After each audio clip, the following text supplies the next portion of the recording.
Evening, everyone, and welcome back to the Global Migrant Festival 2020. This is the very first year, again, that we're having a digital festival. So we welcome our guests online from all over the world this evening. Um, just to set the context for those who are tuning in, this is the second session of the academic segment of the festival. And the theme of today's discussion will be In Their Words, foregrounding migrants' voices, narratives, and experience. If you were able to join us for yesterday's session, that was at the border, and we looked at some of the interactions between state policies as well as migrant lives. In today's session, what we will be doing is to place the focus back on migrants' lived experiences, their own narratives, stories, and dreams. And we have a panel of speakers here from all over the world to take us through that. Very briefly, allow me to introduce them.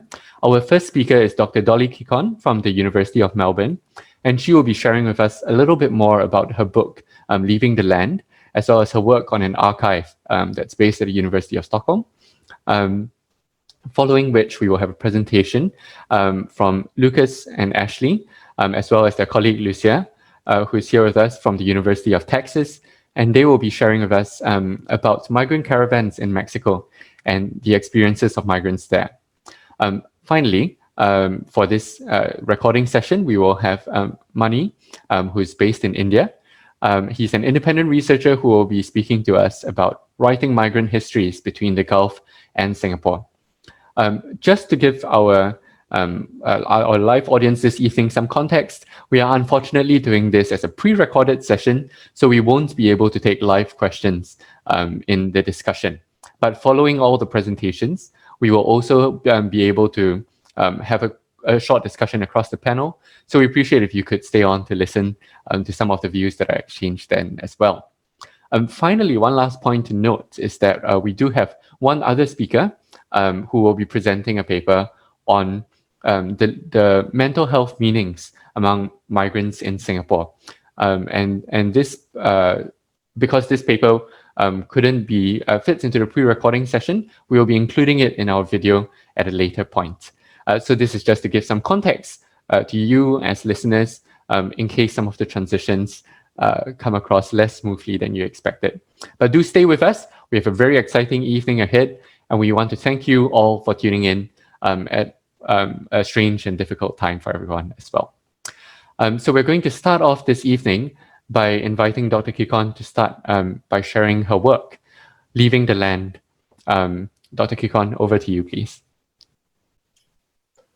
Thank you so much. It's such a pleasure and an honor to be here, I think, with you all, with my lovely colleagues and friends who work on similar topics from around the world. And thank you to the organizers of the Migrant Festival. This is my first time being part of a festival like this, and I had always hoped that the work that I do, very small, as an anthropologist, I focus on ethnography, would find platforms and forums like this where I can come and share. So I would like to thank you all for inviting me. I'm zooming in from Melbourne, as you can see, so I want to begin my sharing by acknowledging that I live on Indigenous land and I pay my respects to elders past, present, and future. So as an anthropologist, I like to tell stories, and the book that I wrote with my co-author, fellow anthropologist Ben Carlson, titled Leaving the Land, Indigenous Migration and Effective Labor in India, has had quite a journey. And the second part of my conversation, perhaps I'll just share some of the stories from the book and the experiences that the book had impacted on audiences. But this work was part of my postdoctoral research that I did at Stockholm University at the Department of Social Anthropology. And one of the things that really was speaking to us around the time that the project was on inequality in India was also the kind of the story about internal migration. So there are two forms of migration that I realized as I was looking at the topic of migrants and migration. One, international one that I think some of my friends would very beautifully present. What I looked at in India was internal migration. If you look at the census starting 2001, you see how within India, one of the most populous country, in the world, has around 30% internal migration, interstate. They're going from different states, working in search of work. By 2011, the census shows how it's close to 45%, 44.9. You can also see that India tops the chart in terms of global remittance. Right? It's a very, very big country with so many moving parts. One thing that caught my attention was really this area that's nestled at the tri-junction of Burma, China, and Bangladesh. It's called the Northeast region of India. When I tell people that I am from the Northeast region of India, I am an Indian, I hold an Indian passport, there's a lot of confusion. So as you can see, that India is a very diverse country. And what caught my attention as an anthropologist was actually to study that part of the region. That part of the region is very special because ecologically, geographically, it's the Eastern Himalayas, and it shares, I think, around 70% of its landmass with other international countries. That region has also seen armed conflict since India's independence in 1947. So in terms of both the structural violence and in terms of the disposition, violence, it shares a story with many other parts of the world. So in a sense, when you link that to the global story, it's nothing exceptional about it. But within the case of India, it's extremely, I think, exceptional to see that a small landmass like this by, let's say, 2018-19 sees an out migration from the lands, the highlands. If you look at statistics like, for instance, the migration from Northeast India to South India, right? I think Kerala, if you take the state of Kerala, the story of Kerala is a success story, whether it's the out-migration to Gulf, to other Middle Eastern states, and the kind of remittance that comes in South India. And I think our friend Mani will help me to, in a way, link that story as well. If people are leaving the South and going to Dubai, to Singapore, to the Gulf to earn that kind of money, that there is actually also another story where the villages and the towns are becoming empty. Right? In a sense, who's going to do that work that people, in a way, I think, look for high-skilled jobs and leave that country? That's where my story comes in. That's where people from the Northeast come all the way.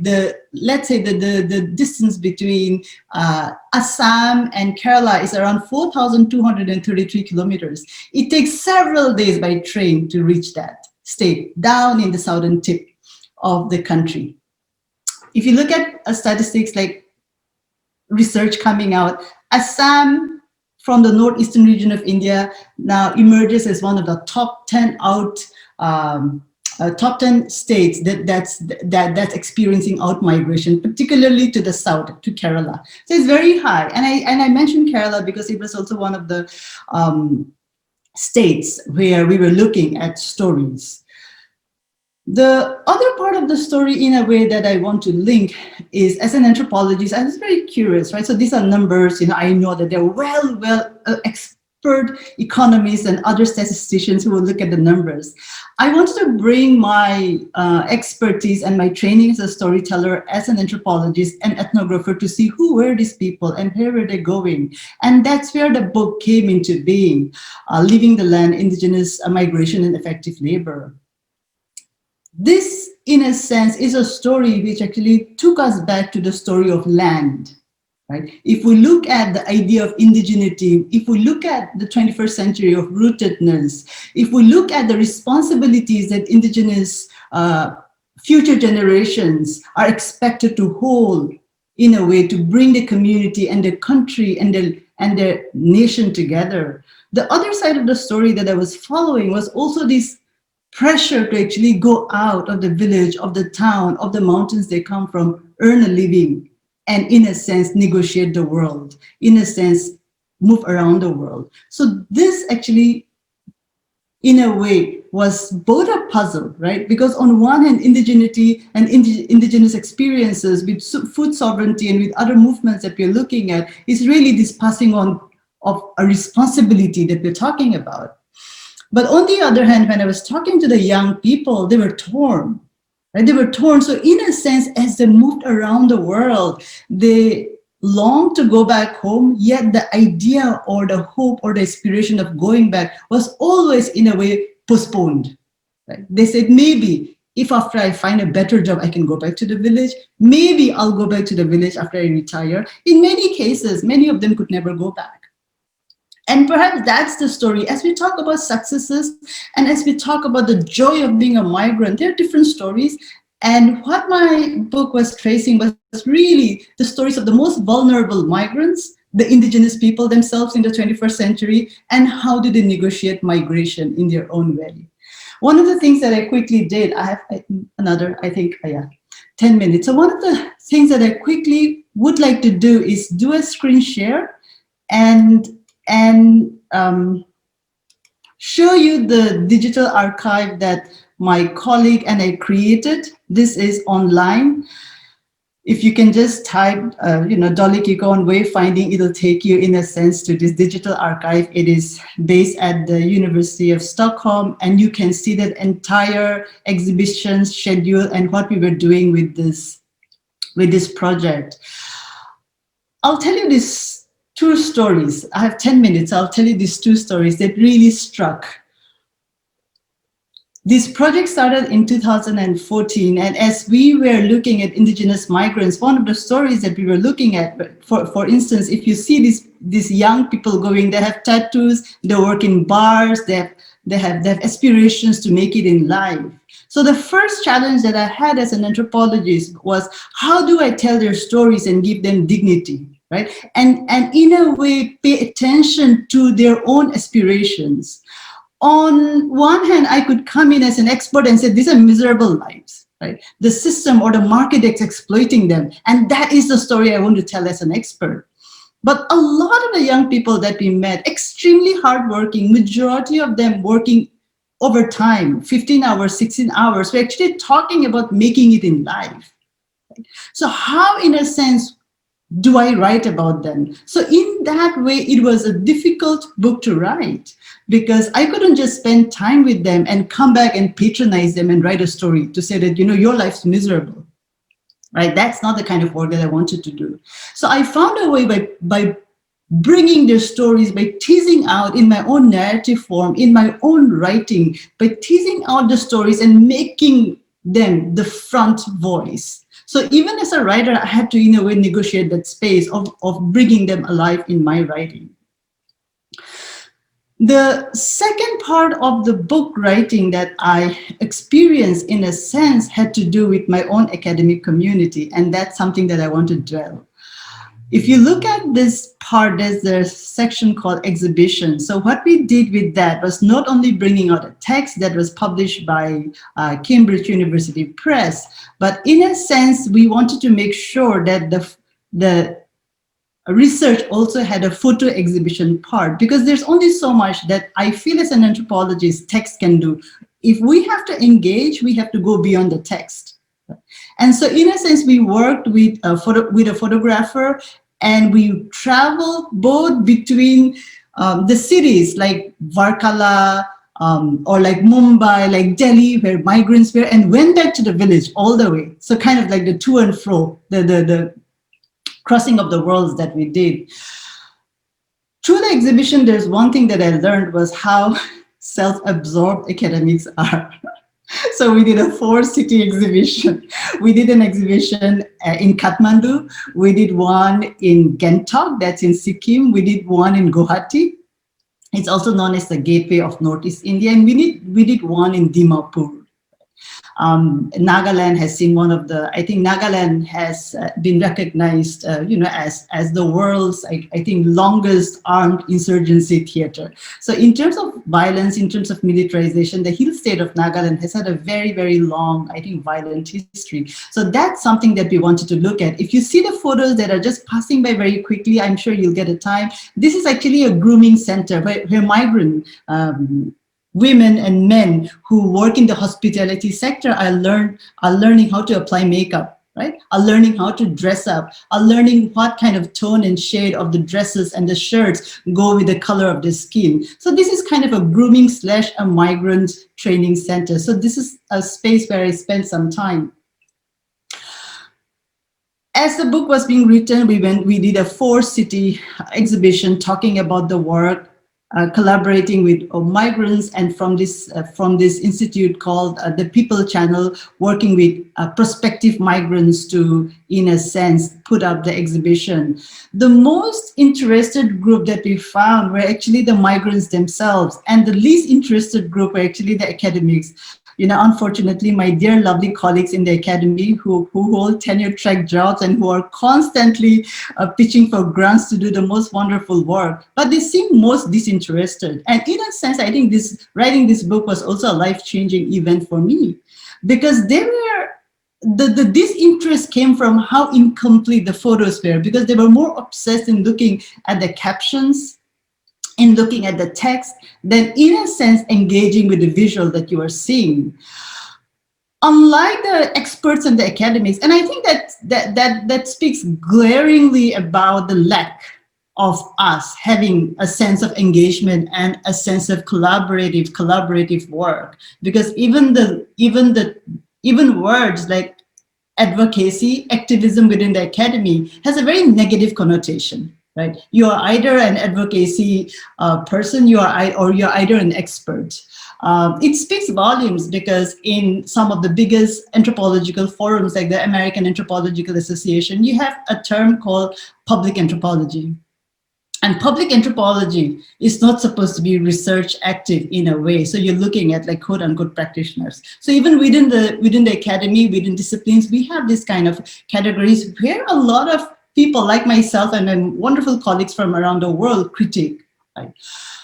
We'll go to that later, but I think that's a note that I want the organizers to make, so that we can talk about that engagement and how it's increasingly becoming absolutely important that as researchers, we actually fight for that space so that we can engage. The people who were most actively participating in the exhibition were the migrants themselves. In Dimapur, when we were setting up the exhibition, the prospective migrants who came helped us set the exhibition. On the last day of the setting up of the exhibition, they refused to leave the exhibition hall, and they had to close down because we were coming back the next morning to launch it. And they kept on whispering, and when we had a conversation with them, they were so excited because that's the future they saw. Right. That's in the photos where we had taken with photographers from across India. That's the future they saw, and they wanted to know more about it. So we ended up engaging more with them. In Kathmandu, we had an amazing experience where the hotel in which we were doing the exhibition, the photo exhibition, the waiters and the sound check people, really, right, the janitors who were coming and cleaning, stopped their work and started engaging with the photos. And they said, we know Northeast India, we know India, we are Nepalis from Kathmandu. And at some point in their life, there had been migrants in India. Right? So they had met up with people from the south, they had met up with people from Darjeeling, they had met up with people from Assam, and they said, this person looks like a friend that I used to know, that person looks like a friend that I visited. So in a sense, even with the photos, really not the academics, but the people who were cleaning, the people who were coming to do the sound check so that the experts could talk, were the ones who started communicating and engaging with the photos. It spoke volumes about the lack that we have in the academy. The third story, I have, I think, 2 minutes. The third story that I wanted to finally share was that when I was reading this book last winter in Kohima, young people as I think as young as in their like 22s and 23s came to the book event. And it's a Cambridge University book, supposedly like to be an academic one. And they heard that there's a book on migration, and it was also around Christmas time. Right? It was around the 14th or the 15th of December. So they said, come, let's go see what this is all about. And when they came for my book reading, they went live on Instagram, and they made me go live. I have no idea about technology. I'm really bad. And when I finished the talk, they were shuffling and jostling, young people like shy to come and talk to me. And I said, hey, come along, what happened? They said, oh, ma'am, we just wanted to come and tell you that, we made you go live on Instagram. And a lot of people connected. It was impromptu. And, our hands were hurting, so we put it down. So our friends from Bombay, from Chennai, from Varkala, they all said, hey, put her back on. She's making sense. She's talking about us. And in a sense, that was such a life-changing event for me, because I'm not a young academic, right? I'm in my 40s. For me, having perhaps an Instagram is kind of a waste of time. And if you speak to any established academic, they poo-poo all kinds of digital space, to be honest, right? So one thing that I realized was that this book was actually having a life of its own. As young people, migrants themselves, are actually making it go live, streaming it, and I found it absolutely humbling. The next city where I did the book reading after Kohima was Dimapur. And in Dimapur, because these young migrants had made me go live with just impromptu, trust me, that hall was packed not with academics, but with migrants. Young migrants, because they thought that I was talking about them. They came, and there was these two migrants who came who had returned all the way, I think, from Delhi to Dimapur, and they were trying to set up a bakery and a flower shop. They came and they told me, ma'am, this book is good. It's about us. Can we keep this book in our bakery? I had never been approached as an author or as an anthropologist that someone wants to keep my book in a bakery. Right? So in a sense, writing this book was really a life-changing for me, and young people themselves actually taught me so much. So this is where I would like to start. Thank you. Thanks very much, Dr. Kikon. I really enjoyed that sharing, and especially I think the point that you brought up about academics versus those in advocacy. This is something that we can talk about more in the Q&A later. But it's also something that we, in fact, have a third panel of the academic component that we'll be focusing on. So just for our listeners' context this evening, if you tune in on the evening of Friday, the 27th of November, that's when we'll be having the third segment of this academic component, focusing at new directions for research and advocacy among migrants, the migrant community here in Singapore. But more discussion later. For right now, I would like to invite Lucas and Ashley from the University of Texas to share their research. Over to you. Hello, my name is Ashley Moore, and I'm here with my co-author, Lucas Pasterfield-Lee, and we'll be discussing migrant caravans in Mexico. This research was conducted by the two of us, along with Lucia Montes and Joel Carter, from September 2019 to May 2020, while we were master's students at the LBJ School of Public Affairs at the University of Texas at Austin. Our report was published by the Strauss Center for International Security and Law in June 2020. We're super grateful to our host for inviting us to speak today, and we're excited to share this research with you all. First, we want to set the scope of what we'll be sharing today. I'll start by giving some background information about Central American migration and why so many people are leaving the region. Then I'll define migrant caravans and talk about the specific elements of them. Then I'll hand it over to Lucas, who will discuss how the Mexican government has responded to the caravans and provide a timeline of how the caravans have transformed over the past 15 years. So people are migrating out of Central America for many complex, systemic, and often interconnected reasons. One of the primary reasons for migration is the economic insecurity and poverty that exists in the Northern Triangle. And when I talk about the Northern Triangle countries, it's three countries in particular. This is Guatemala, Honduras, and El Salvador. The economic insecurity also contributes to the increased violence in these countries, as boys and girls often join gangs like MS-13 and Barrio 18 in order to provide some type of economic stability. These gangs often extort small businesses and families and violently recruit their members. There's also gender-based violence and violence against the LGBTQ plus community, which are significant driving factors for migration. And then finally, there's climate change, which also factors into migration because a majority of the Northern Triangle lies within a semi-arid region known as the Dry Corridor. And in this region, El Nino causes major temperature and precipitation fluctuations that are disastrous for crops like coffee and grains.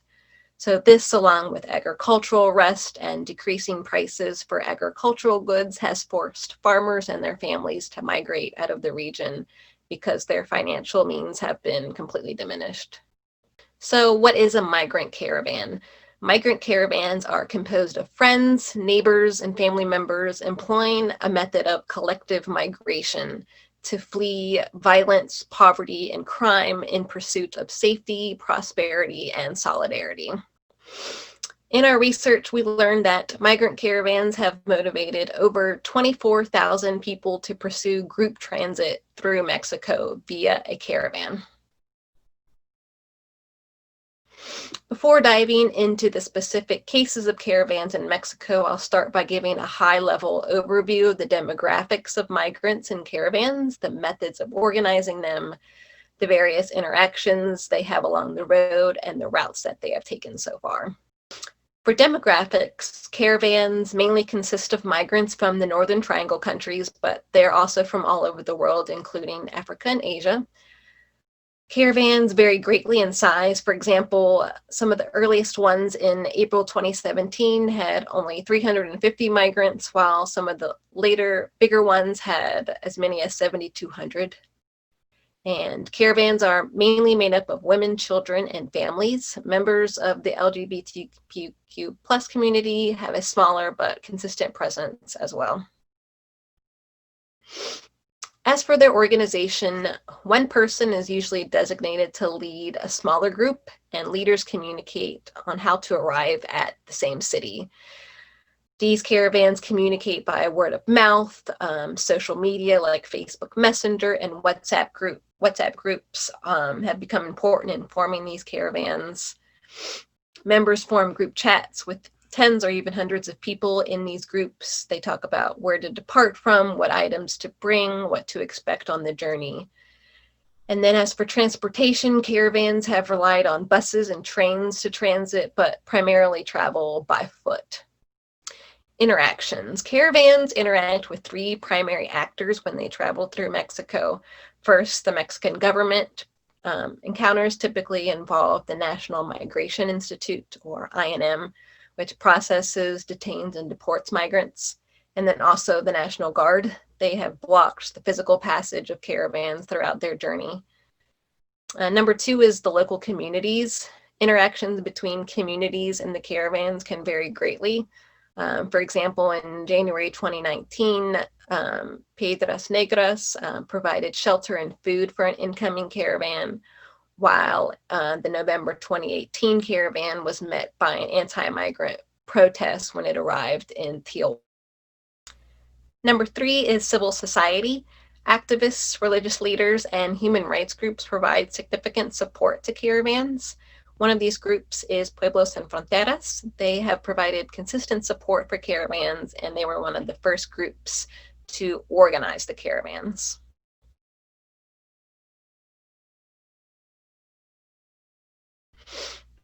And finally, this map shows the different routes various caravans have taken.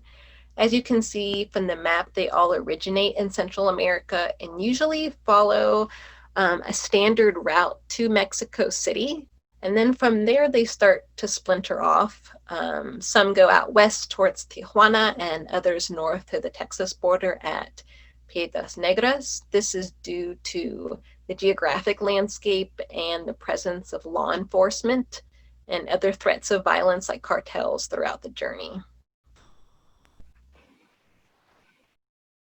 Now I will hand it over to Lucas, who will discuss the Mexican government responses. All right, thank you, Ashley. So as caravans have evolved as a migratory movement, so have Mexico's responses to them changed.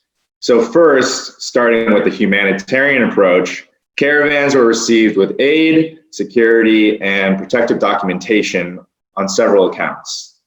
But second, mounting pressure from the United States, enormous growth in caravan sizes, which was very intimidating to both Mexican officials and Mexican residents, and changing administrations from one to President Lopez Obrador, or AMLO, later led to more punitive measures involving mass arrests, deportations, and violent clashes with the National Guard, or Guardia Nacional.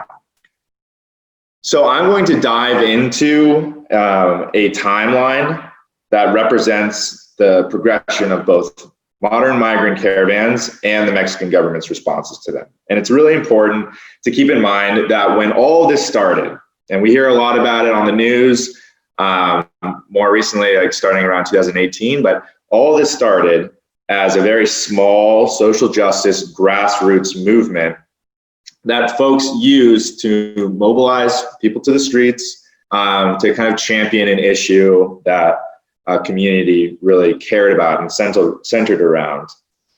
But it's important to remember that this typically was not a migratory cause in nature. It was for something else. So as they grew, then they started to become more explicitly migratory in nature.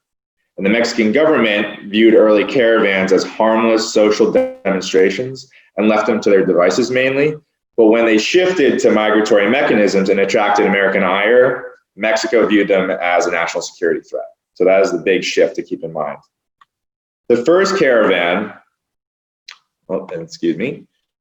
Caravan of the Missing Mothers, or Caravan de Madres de Migrantes Desaparecidos, began in 2005 and sought to spread awareness regarding violence against migrants. In 2010, the first Via Crucis caravan rallied religious support to demonstrate migrant solidarity by replicating Jesus' walk with the cross before his crucifixion. The nature of the annual Via Crucis changed in 2014 when a procession marched all the way to the US border and coincided with the arrival of unaccompanied minors at the border that same year. You might remember hearing about that on the news, as it was a major issue, at least in the United States. In 2017, Pueblo Sin Frontera organized a Via Crucis of 350 people with the express intention of reaching and crossing the US border. Now, the main difference is that this caravan didn't start as something and then happened to turn into a migratory movement. It started as a migratory movement, and that was the express intention. And it was at this point that the primary purpose of caravans moving forward was migratory in nature, and they became the caravans we now are familiar with today. The following dates represent the 5 distinct migratory caravans that occurred over the past 2 years. And this actually does not include the very most recent caravan that happened in October, but I will touch upon that as well, as we've kind of added that to this presentation. The April 2018 caravan saw both a leap in migrant involvement and a rise in regional attention. Mexican authorities sought to mitigate its procession by distributing transit permits, but was only able to cut the group's numbers by about 20%. In October of that same year, the largest and most publicized caravan left San Pedro Sula for the Tijuana-San Diego port of entry. Amassing 7,200 people, it was met by Mexico's Guardia Nacional at the Mexico-Guatemala border, but was able to circumvent the blockade, and continued its march northward. This caravan was met with mixed blessings by the Mexican public and was heavily scrutinized by American politicians as it coincided with the 2018 midterm election. And this juncture represented a shift in both American and Mexican attitudes towards caravans as governments became more hostile towards their existence. 3 months later, in January 2019, the newly elected Lopez Obrador administration tried to live up to campaign promises of humanitarian treatment of migrants by distributing humanitarian visas along the Mexican-Guatemalan border. And this spike in the graph represents AMLO's humanitarian visa program, which lasted only a few days before it was deemed too successful, and I'm air quoting there, for over-incentivizing entry into Mexico. And what we mean by too successful is that far too many folks flocked to the border to try and get one of these visas, and Mexican officials were afraid that they were encouraging too many people, so they quickly shut down the program. Moving forward, AMLO's approach turned punitive when a caravan of mostly African and Asian migrants formed in October 2019, and this is referred to within circles and within Mexico as the African Caravan. It was met forcefully by Mexican officials and was not permitted to move north of Mexico's southern states of Chiapas and Oaxaca. And this is interesting because the Mexican government did not immediately deport these migrants. They just blocked them or limited their movement to only within the southern region of Mexico. And that was encouraged by the United States as well. This past January, 4,200 people attempted a two-pronged entry into Mexico, but was met harshly by Guardia Nacional personnel along the border. Many were detained and deported, and those who were not had to remain in Mexico's southern states. This was the most punitive response yet and exemplifies the trend towards cracking down on the caravan movement.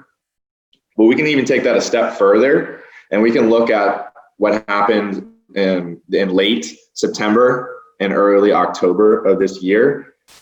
As folks were trying to flee Honduras, which is like the rest of the world, been hit very hard by COVID-19 and the pandemic. Folks were trying to move to the United States and seek public health security. And in this time, unlike any other caravan, they were not able to even make it out of Guatemala. So when leaving Honduras, they made it to Guatemala and then were detained by Guatemalan officials and sent back to Honduras. And that's the first time that's ever happened. So we're now going to talk about our policy recommendations. And I understand that this is kind of a departure from the scope of our program here. We're happy to discuss the more personal and lived experiences of migrants during the Q&A, but our report is a policy report, so we feel kind of compelled to just quickly run through our policy recommendations, as these are kind of like the key takeaways that we found throughout our research of yes, please do. Caravans. So this is just consolidated into one slide, and not all of them are here, and you're welcome to refer to the entire report on the Strauss Center website. But starting with the short term and the most immediate thing that Mexico can do is that Mexico should expand their humanitarian visas to include caravans. Currently, no protections specifically apply to caravans. Mexican officials should prioritize visas based on migrants' degrees of vulnerability, and those in need of caravan protection will be granted it. This will also reduce overall caravan numbers, making them more manageable for officials and Mexican citizenry. Visas can be distributed at Mexican consulates so as to mitigate visa backlogs along its southern border. And in the medium term, the Mexican government should codify INM's caravan response protocols into written law. INM does not have formal instructions on how to address caravans, and as a result, their approach is often ad hoc and discretionary, which leads to confusion, unpredictability, and misconduct. It should also define caravans so that relevant actors have a consistent understanding of them. And this includes delineating caravans by size with standard response procedures for each tier. INM needs explicit procedural law that is publicly available and transparent. Such steps will allow INM officers to function with more legal precedent and for migrants, advocates, and civil society leaders to better evaluate the validity of their conduct. All this can be included in Mexico's 2011 Migratory Act, which is their main and most binding legal document regarding any sort of migratory policy. And in the long term, and more in kind of broader vision for caravans, Mexico should allow Central Americans to enter the country without a visa. Ultimately, caravans must be voluntarily disbanded if Mexico is to have proper control over them. The reason why they exist in the first place is because migrants are using a form of collectivized migration to gain safety and security while they travel northward, as the route is very, very dangerous. One of the things that makes it very dangerous is because they have to enter the country kind of irregularly, and that leaves them quite vulnerable, and they have to travel by foot. They can't take regular modes of transportation. All these things leave them very vulnerable. So if Mexico, and also while we're looking at Mexico's response and the size of caravans, both sides are escalating and the problem is getting more intense. So by allowing Central Americans to enter the country without visas, to automatically guarantee a legitimate status within the country, provide access to regular safe modes of transportation, and disincentivize the need for collective migration via caravans. And this concludes our segment on migrant caravans.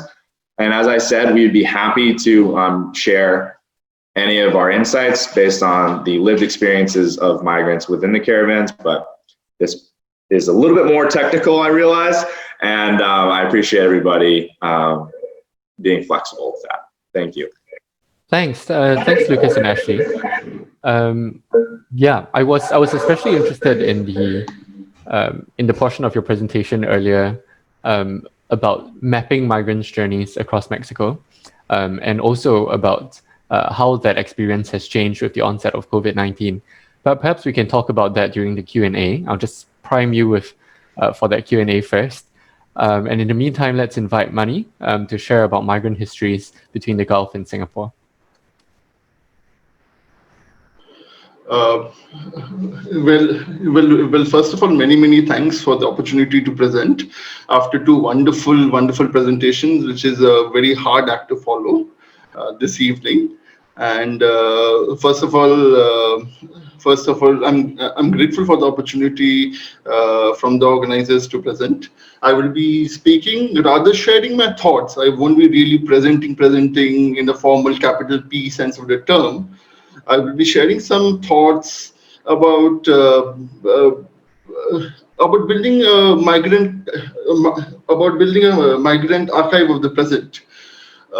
When I mean by what is a migrant archive of the present, when we talk about being a migrant, and I'm a second generation migrant who grew up in Muscat in Oman, and also have studied and worked in Singapore for about a decade. When we talk about being a migrant is always the category of the other. And there is a tendency about framing the migrant as an externality to the mainstream of society, wherever we are.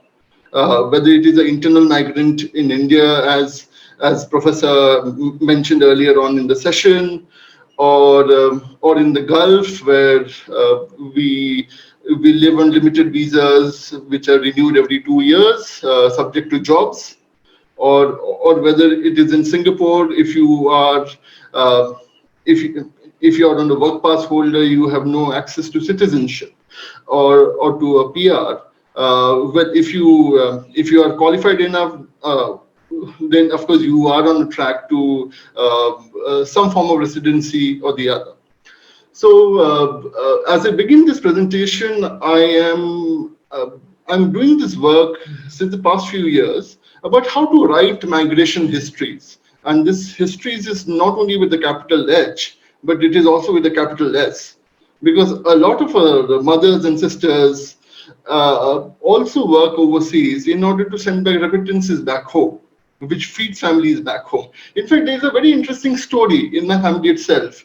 About 30 years back, my mother, as an English teacher, went to the Sultanate of Oman to teach in the mountain villages between Oman and Yemen about 30 years back, and that's what started our family journey as a migrant family. And it is my mother who went overseas first, and then my father followed. Exactly in 1991, when I was very young, when I was about 4 or 5 years of age. So how do we actually write the migrant into history instead of creating or manufacturing it as a category of the other? So I'm presenting a few of my thoughts, ideas on the same. When we think about the archive, we have to head back to what Jacques Derrida had stated, that the archive is not, we repeat, a question of the past. It is rather a matter of the future itself, of a response, a promise, and it is about what will happen rather than of the past. So we need to think about an archive not as a static entity, but as a formation which is really active and really buffering on the go as of all the time. So there are various kinds of archives, of course. Archives can be state archives can be everyday lived experiences of people, archives can be oral histories, archives can be photographs, which we take on Instagram feeds. Instagram is an excellent archive of the present, and it's an exciting archive of the present, and also Facebook. So when we talk about the archive, how do we actually think about the archive of the migrant? Well, this year has been the pandemic year. This has been quite an inflection year in history, which has caused a lot of suffering for the migrant worker wherever in the world, whether it is in India, in the Gulf, in Southeast Asia, wherever it is. It has been a horrible year for the migrant. Especially in India, tens of millions of migrant workers, when the national lockdown was announced in the month of March, they had to walk down hundreds of miles to reach their homes without any food, water, or street support. In spite of what migrant workers contribute to societies. In fact, India is a country, but India is also a common economic market, where people from all parts of the country travel to another part of the country, live there, earn their money, send back money back home, and also head back home to wherever they are, whether they are a migrant worker from Bihar who travels to Bombay, or whether it is a northeastern worker who works in a call center in Bangalore. These are all migrant workers, and of course, some migrants are more equal than the others, but all are migrant workers in some form or the other. So when we think about migrants, are migrants only infection numbers or academic citations? There is a tendency to reduce the migrant workers, especially overseas in the Gulf and elsewhere, wherever migrant workers go, to be reduced as infection numbers.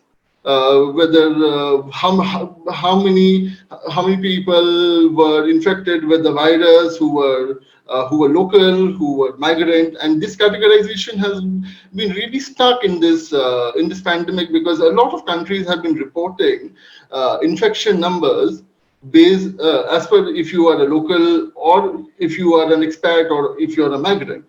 So are migrants not important enough to be counted as the same as other people, or are migrants only important enough to do ethnographic analysis or historical research in order to rack up our H-index or citation numbers for academics? Well, there is a huge body of activist academic work as well, which I'm aware of, which contributes to scholarship. But how much of the scholarship does really translate into practical advocacy on the ground? Which is also, as thinkers, as researchers, as academics, we need to ponder upon these issues. What we cannot measure, we often forget, and what we don't measure is also a reflection of our understanding of what we prioritize. Like, for example, when something was asked in the Indian Parliament a month or two back regarding how many migrant workers are actually impacted by the pandemic, an answer came that there is no data which is really tangibly noted down, in spite of the fact that there has been tens of hundreds of media reports stating the same. There have been exciting reports by the Calcutta Research Group, which has actually documented the crisis of the pandemic for the migrant worker. So official data, as we see in many parts of the world, including India, is not the register for the migrant worker.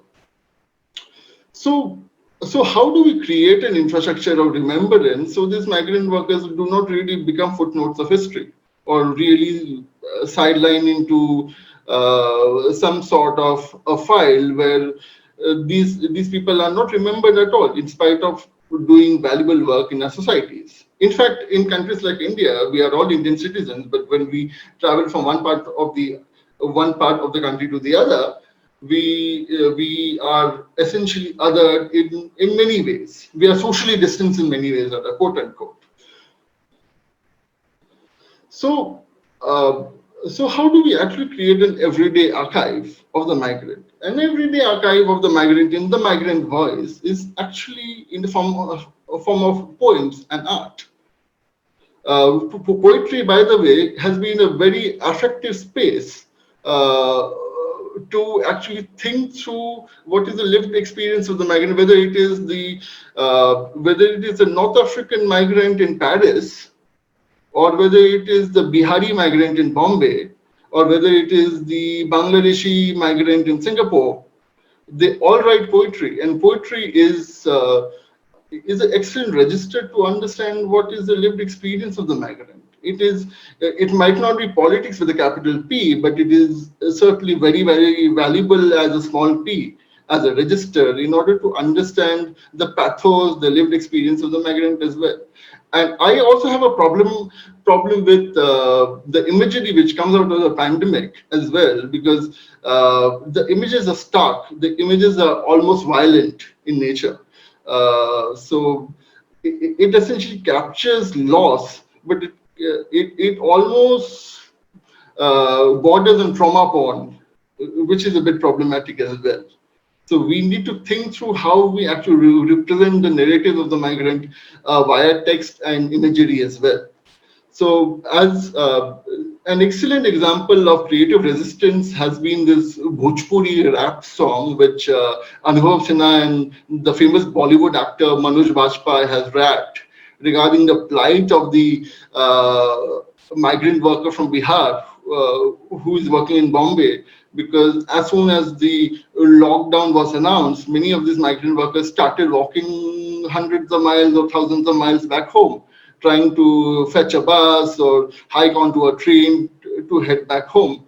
And it was really, really tragic to see these scenes in many a railway station in Bombay or in other parts of the country. I'm just stating Bombay as an example, or Mumbai as it right now called. But as I partially grew up in the city, I still call it Bombay.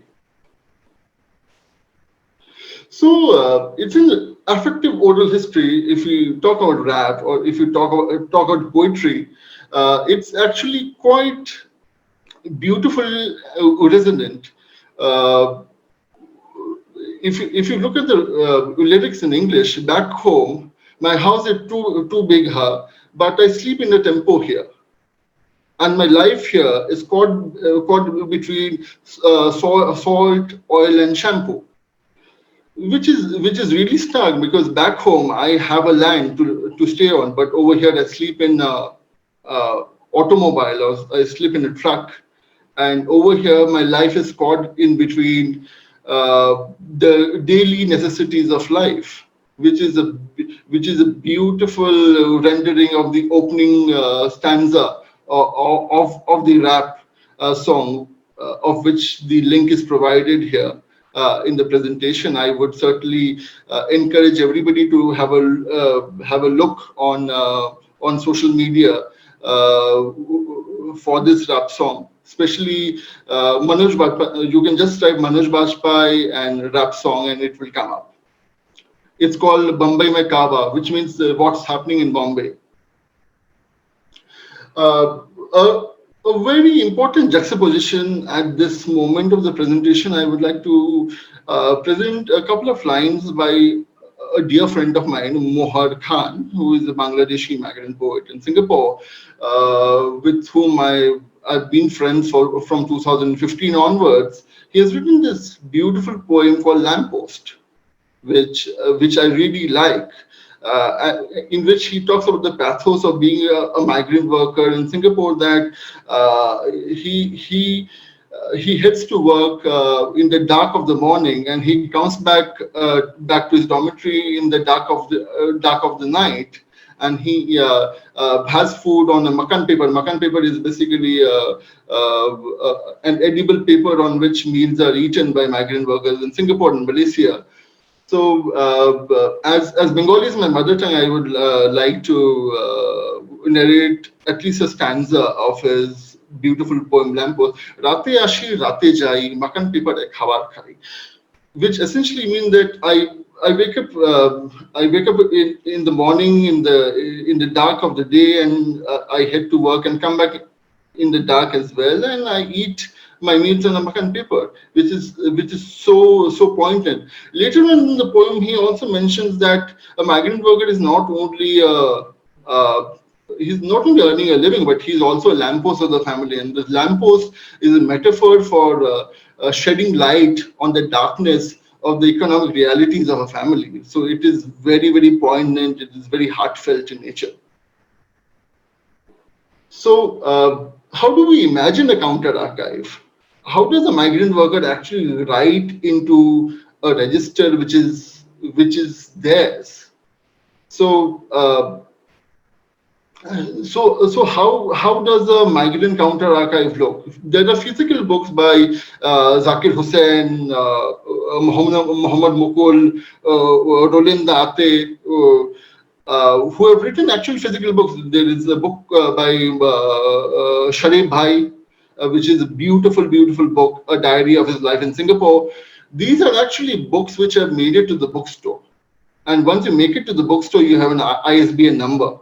If you understand the politics or the political economy of knowledge production and publishing, when you actually make it to a physical book, you have an ISBN number. And this ISBN number is actually takes you to some kind of a state archive like in the National Library or in other bookstores, which actually makes you mainstream, which actually makes them migrant narratives actually mainstream in nature. But not everybody can make it to a bookstore. So how do organic social media groups such as Poets and Permits or Life during the pandemic make it to an everyday archive of the migrant? These are beautiful, very powerful groups on Facebook which actually narrate the migrant experience. Very poignant. There are photos when migrant workers were in quarantine, were in the hospital, they were taking selfies, they were narrating their experiences. So the thing is that they were able to catalog their experience rather. Let me put it that way. But there are a few points about the longevity of these archives as well. What is the level of the engagement which these migrant workers have on the group? Because I've seen that only a few migrant workers actually take the lead on such groups. Of course, I love what all of these migrant workers write and take photos and everything. But the majority does keep silent until the academic comes in, and it comes in almost like almost in the interventionist manner to take up this narrative to write up a paper. Whereas this paper really is not even read by the worker, or the migrant worker really won't be even interested in reading such a paper. So these are some of the problematic issues which we need to think through when we talk of archive. So this concept by Nancy Fraser called subaltern digital counterpublic is very important. So when we are speaking to a migrant worker, we need to speak to their language according to Spivak, the university professor in the US, who is a famous theorist. On Can the Subaltern Speak? She has written it almost 30 years back. What Spivak says is the subaltern can actually talk, but they are not heard, because these communicative infrastructures are not available in order to understand what the migrants speak and what narratives are actually taken into account in the structures of the state. So as Professor Gyan Prakash writes, how do we actually arrange our own archive? That is very important. What is the configuration of our own archive? So these digital platforms help migrants to keep in touch even when they're back in India, back in Bangladesh. So it's a nice space to mingle, share notes, etc. And during the pandemic, as I've also helped out with a number of civil society groups doing Bangla translation for a number of civil society migrant issues during the pandemic, as I've seen, they've used WhatsApp beautifully. They've used Facebook Messenger beautifully in order to communicate the message to the civil society in Singapore. And the civil society and the media amplifies it and takes it to the right authorities for them to have some kind of redressal in nature. So I'm almost done with my presentation. Just a minute more. I would like to talk about the Gulf at this point of time. I've spoken about India. I've spoken about Singapore, but where does the Gulf come from? Where I actually am based, and in the Gulf. In the Gulf, there is no civil society as per se, like Singapore. So that is the number one point of differentiation. So when people don't have a civil society, how do they actually build their own archive over there?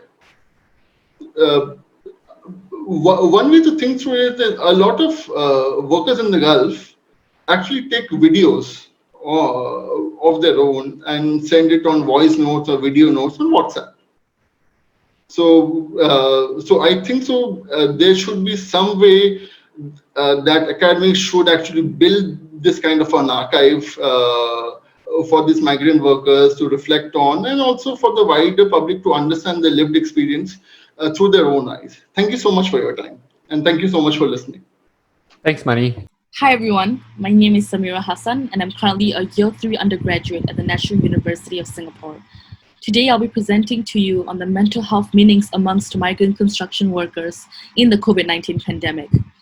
I had actually conducted this research alongside my other two team members, Tin Yang and Sadvir, over the past few months as we explored the experiences and narratives of migrant workers in this COVID-19 pandemic. Thank you so much, first of all, for joining our panel on migrant narratives and their voices. If the COVID-19 pandemic has shown us anything, it is that there is a dire need for us to center the narratives of migrant workers in this country. Of course, I say this in the capacity of a researcher who has been working with migrant workers for over 5 years now.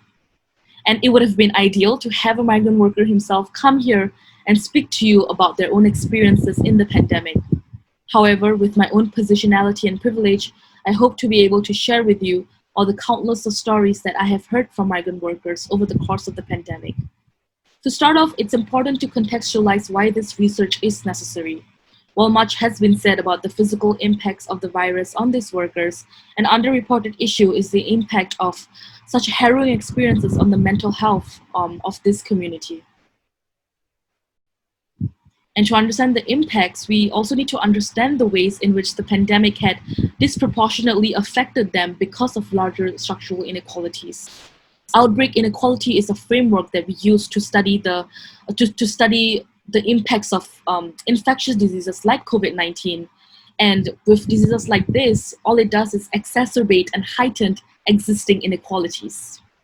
Almost 90% of our infection rates came from migrant construction workers. And it is no coincidence that it did. International migrant workers already suffer a lower quality of health worldwide, which was only worsened by the pandemic. The question is, why is that so? Well, it stems from the structural inequalities that pervade the everyday lives of these migrant workers. With the specific kind of low-wage labor that they do, the spaces that they live in, and the precarious labor regime that they are all a part of lead to this heightened sense of vulnerability that leads them to have poor health outcomes, and more specifically, mental health outcomes. So one of the sources for such precarity as well as poor mental health outcomes is their living conditions. NGO groups have been speaking out about the vulnerability of migrant workers in these dorms for a very long time. Pictures like the one that you see here are very much commonplace across dorms. There might be 12 to 20 men in double-decker beds, one toilet being shared by 80 men, and all of these conditions had basically became a petri dish for the rapid way in which COVID-19 infections spread across these dorms. When the pandemic hit, these cramped living conditions made it hard to even socially distance. It made necessities such as sanitizers, soap, and even handouts from NGOs challenging to access and distribute equally. As of August, there were 323,000 workers infected, which means that there were unique accommodations for their quarantine measures. From hotels to cruise ships to exhibition centers, many workers were shifted around these places without being given any substantial information on where they were going or how long they were going to be quarantined for. This had led to much anxiety, confusion, and stress. We had spoken to many workers who had stayed quarantined alone weeks on end without being given any information about their potential release or when they would get out. It has made this very turbulent and isolating time even more challenging for many workers who are also not able to keep up with family back home due to connectivity issues within their quarantine rooms. And so we had the privilege of speaking to many migrant workers in an attempt to document their experiences in quarantine. And these were just some of them.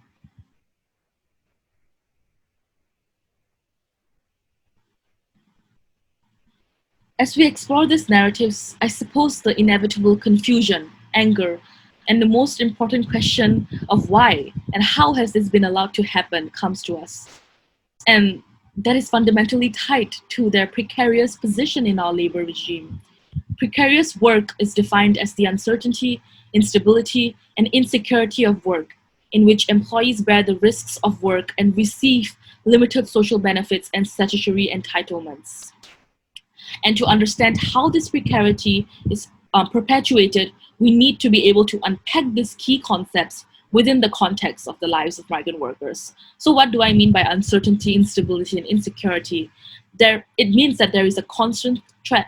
It means that there's a constant threat of being deported at any time by their employers, unilaterally and technically without their permissions, because their job is very much tied to this singular employer in this country. For risks of work, many workers at work sites who do injure themselves sometimes are not able to secure proper medical and financial compensations. And some employers also tend to have very exploitative practices that undercut these workers. And in general, there are just limited social benefits and statutory entitlements for these workers because of their low wages and just insufficient social safety nets that are supposed to protect the interests of these migrant workers. It then becomes clear that it is the very nature of this job, its precarity, and with it the vulnerabilities, instability that leads to such poor mental health outcomes for low-wage migrant construction workers.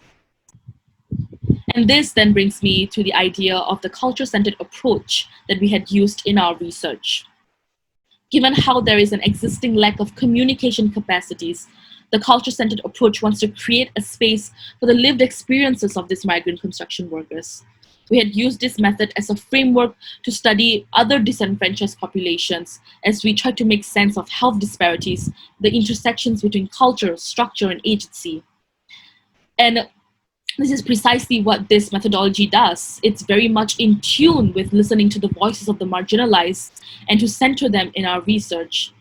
Keeping that in mind, the way we approach in looking at these inequalities actually will always center the voices of those who are disenfranchised. And typically, this approach would entail stuff like focus groups, interviews. However, with the pandemic, we had to get more creative. And that's why digital methods like virtual ethnography and technologies to connect with workers proved very valuable in our process, and it had become a novel way to document mental health narratives in the midst of this pandemic and in understanding how they were feeling in such a turbulent time. And such a methodology just allows us to move towards voice as a fundamental method. Given how these migrant workers often occupy such a precarious position in the global labor regime as well as our own society, we have to be able to adopt these methodologies that allow us to center that marginalized and subaltern voice, the voices that we often don't see in mainstream narratives that are precisely that much more important for us to capture. We need a methodology that is simultaneously a safe space, but also a way in which these mental health narratives can be captured from the margins. And in hearing and listening to these voices, one of our most notable findings through our work in digital ethnography is the agency and community organizing that we had found amongst migrant construction workers in the pandemic. So for example, they were using Facebook groups to organize within themselves and to find community with one another. So as we had explored earlier, many workers were actually not being informed of quarantine measures, when they could get out, what would happen to their salaries, as well as other vital information. Some information that was reaching them was also just not comprehensible because they weren't translated. And this resulted in much uncertainty, confusion, and many workers had conveyed how anxious they were feeling as a result. And thus, Facebook groups allowed certain members of the community to really translate and convey important information to other members of their community. And in doing so, there was just a level of shared reassurance.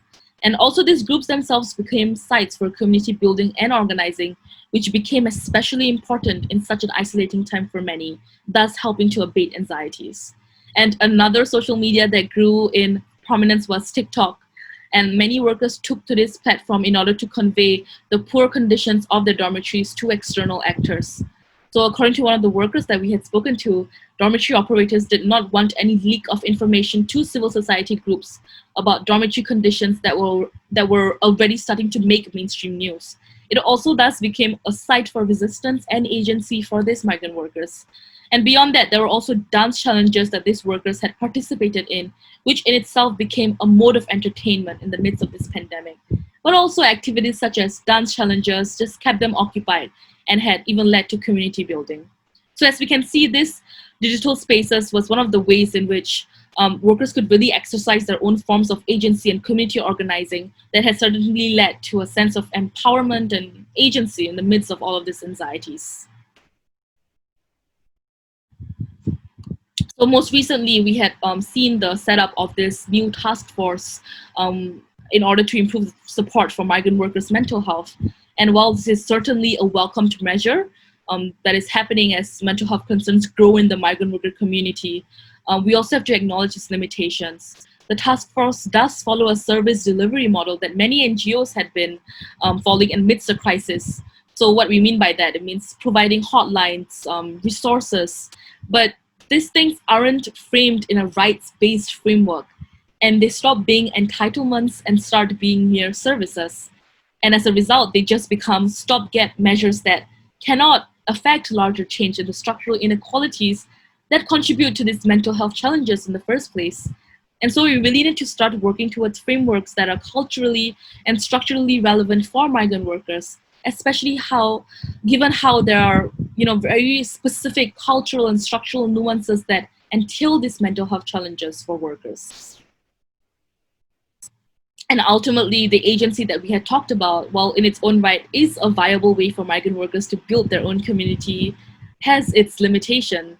I mean, there is an inability to organize by these workers because of their precarity, lack of unions, the fear of getting deported. Their community building efforts cannot be valorized as this resilient self-entrepreneurship model because these responses are ultimately a response to larger systemic failures that have resulted in the outbreak inequality in the first place. And with larger structural issues that constrain their ability to affect systemic change, there is still a long way to go in the way that we approach mental health for migrant workers. And so this brings me to the end of my presentation. So the three of us are actually still consolidating data and are in the process of publishing our research papers. But if you would like any more information, or if you have any questions or queries about our papers or our data and statistics, please feel free to contact us at any one of these following emails. Thank you so much for your attention. And thanks to all our panelists today for sharing with us. As the moderator, I just thought that I'd take the chance to ask the first question of the Q&A, and this is sparked off by something that Mani shared with us earlier as well. Actually, Mani, if you would disable screen sharing, yeah.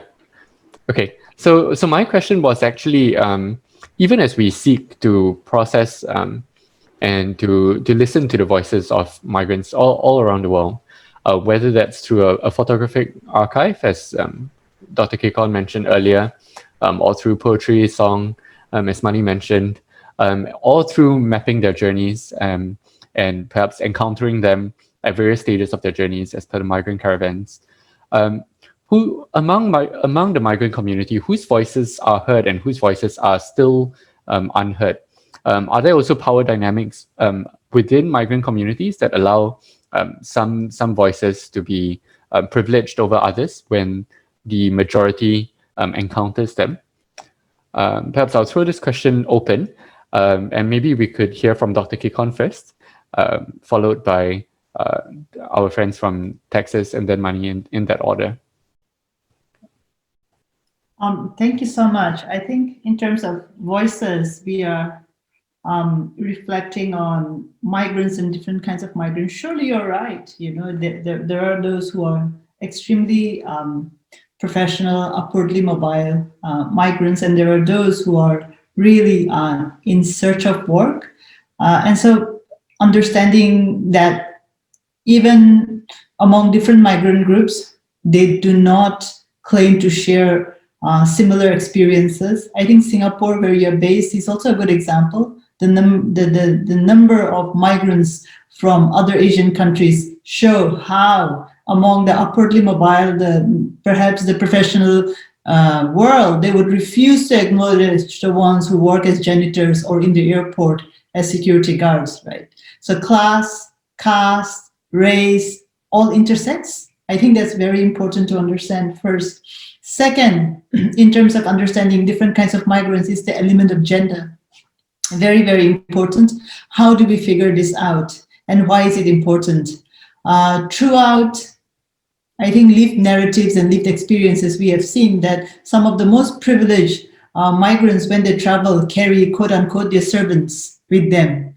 They may be from the same communities, they may be perhaps from the same geographical region they come from, but that in itself shows us how lived experiences and how mobility also reproduces inequalities. The third example that I'll give you from India is that from perhaps the states of Bihar or from maybe Uttar Pradesh or maybe Tamil Nadu, these are very big states with huge numbers where students want to appear for the civil service. The Indian civil service is one of the most sought after employment in the country. And a lot of the upper caste kids who come to cities like Delhi to sit for the exams bring along their quote unquote servants with them. So from the same village, from the same town in Bihar or in UP, but one aspiring to be the top civil servant bureaucrat of the country, and the other making sure, washing clothes, cleaning the house to make sure that, you know, the nature of servitude is entrenched within that system. So I think you are very right that, you know, different experiences talk about, I think, different new forms of inequalities. Thanks. Ashley, Lucas, or Lucia? What we experienced in our research is that the unique structure of migrant caravans, where leaders are chosen from smaller groups to lead those smaller groups, we found that it's really the hierarchy is chosen by whoever has done the route the most, because they're aware of the most dangers in the terrain and where, you know, the INM, which is the, you know, the policing force of Mexico, is. And so they kind of take charge and help decide what cities the caravans go to and how to get there primarily. We also have realized, you know, inequality is still very prevalent in these caravans, especially with minority groups within the caravan. So like the LGBTQ plus community is often much more vulnerable on these caravans and even on the route themselves. So they seem to be less represented overall in the general caravans as well. I would like to also add to the fact that, well, this is a very difficult question because at least within Central America, migrants coming out of that region are incredibly voiceless. So trying to compare who has more voices is tricky, say the least, but what we did learn is that when looking at African and Asian migrants, they are much more visually is easy for Mexican officials to identify them and then target them. And that's why they were able to enforce this policy that didn't allow African and Asian migrants to leave the southern states of Mexico, whereas migrants from Central America are able to sometimes pass as Mexicans and circumvent such policies. They could never pass a policy like that for Central American migrants the same way that they implement it for African and Asian migrants. Thanks both for sharing. Mani, how does it look among the, those who you have been researching on? Yeah, as far as inequality within the migrant community is concerned, what I've seen in the Gulf and also in Singapore is the workers which are, it's not only a function of their academic background, which really matters in these communities. A lot of the capital for migrant workers in these communities to survive and build resilience, quote unquote, is through social networks. So if they come from a village in India, which has a lot of people of the same village in Singapore or in Dubai or in Muscat, where they are, then they have a soft landing in the country because everything is taken care of almost. And during the time of an emergency, they can always tap into the social networks. So this is a major form of leverage which migrant workers use. It's not really a function of their academic or linguistic experience always, because a lot of migrant workers in the Gulf speak Arabic. They speak Arabic they speak Arabic better than a person who's educated coming in from India fresh. So these are various hierarchies which are developed in the Gulf, more as a measure to build a sense of belonging and also to protect themselves against the turbulent winds such as a pandemic or an economic recession or whatever. Okay, at this point, I wanted to ask all of you if there were any immediate responses or thoughts to the other papers on this panel as well. We don't have that much time left for a Q&A, but we do have about 5 minutes to have a little bit of an exchange, if you'd like. So any kind of thoughts arising from the other panels that were presented this evening?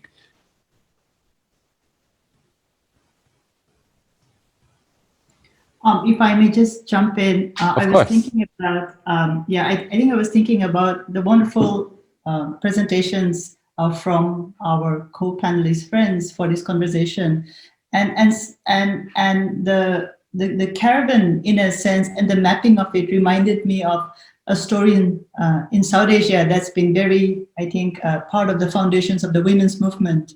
So if you look at South Asia, that comprises of Pakistan, India, Bangladesh, Nepal, Bhutan, the Maldives, and also Sri Lanka and all, the birth of the country started with partition. Right? So in a sense, one of the things that women's movements and solidarity groups have been able to do is reimagining, right? Reimagining moving of the borders through solidarity and through, in a sense, friendships, and how would that work?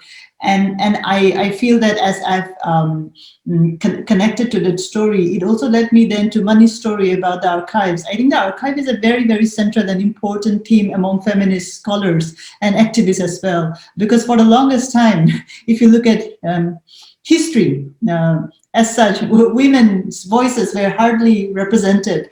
So were, I think, the queer archives. Very, very new. One of the most important contributions, I think, of the 20th century has been to, in a way, talk about the archive and open up that space. And I think that's where Mani's conversation comes in. So I just wanted to add, in terms of the gender archives that we have, a lot of amazing feminist historians, queer historians working on going back to the archive and looking at what were the stories right there. And I think, in terms of the living spaces that we are talking, this is perhaps where we are all coming together. So it is, I would say, that through your Migrant Festival, I think launching and trying to launch a very, very, I would say, important conversation where Central America, the United States, Gulf, Singapore, and also the Himalayas, where I work as an anthropologist, is coming together as a voice. So thank you.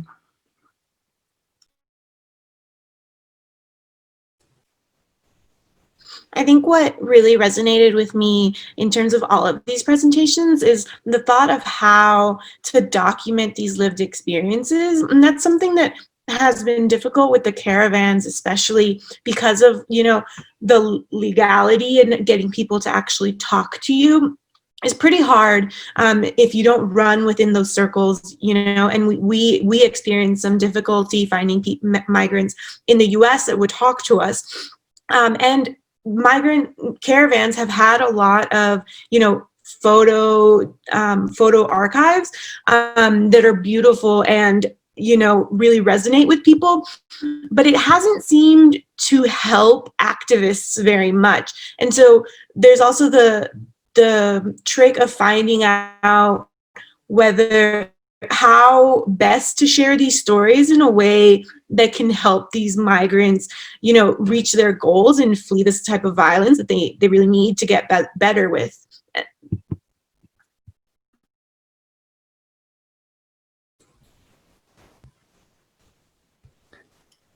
I'm just sharing, Lucia, I'm just sharing a link here, and I think we can perhaps post a book for other friends. This is a work that done by a fellow anthropologist from Sweden, where she's talking about the experiences of the caravan, but as holiday caravans, right? Where a lot of Europeans see this caravan as a cool way of seeing the world. And I think what your work is bringing true is that, hang on, right? We need to tell the other story as well in the 21st century. So I think it also really juxtaposes the way we're looking language, like Mani was saying, right? In terms of, how do we use that language of the other side to tell that story. So I found it very powerful. Thank you.